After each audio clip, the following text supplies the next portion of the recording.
Programang ito ay rated SPG, striktong patnubay at gabay ng magulang ang kailangan.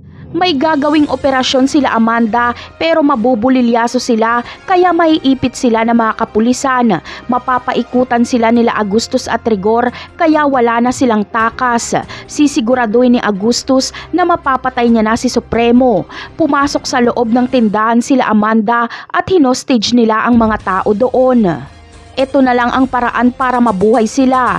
Hindi kasi sila basta-basta papasukin ng mga kapulisan dahil hawak nila ang buhay ng mga sibilyan. Hindi gagawa ng maling hakbang si Agustus dahil may mga media na nagsidatingan. At kapag madamay ang mga sibilyan ay si Agustus ang mananagot sa taong bayan. Ito na lang ang naisip na paraan nila Premo para mabuhay.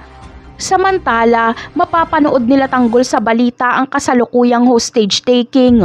Magugulat sila dahil sila Premo ito at napapalibutan ng mga kapulisan. Kaya agad nakikilo sila Tanggol para tulungan sila Amanda.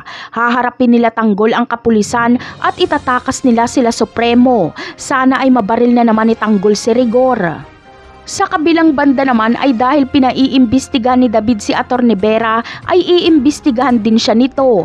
May matutuklasan si Atty. Vera sa kanyang kliyente. Siya ang unang makakatuklas na impostor na Montenegro itong asawa ni Catherine. Makakakuha si Atty. Vera ng katunayan sa pagkatao ni David. Ito ay ang school ID ni David.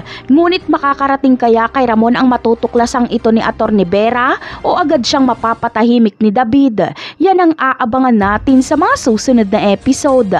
Paalam!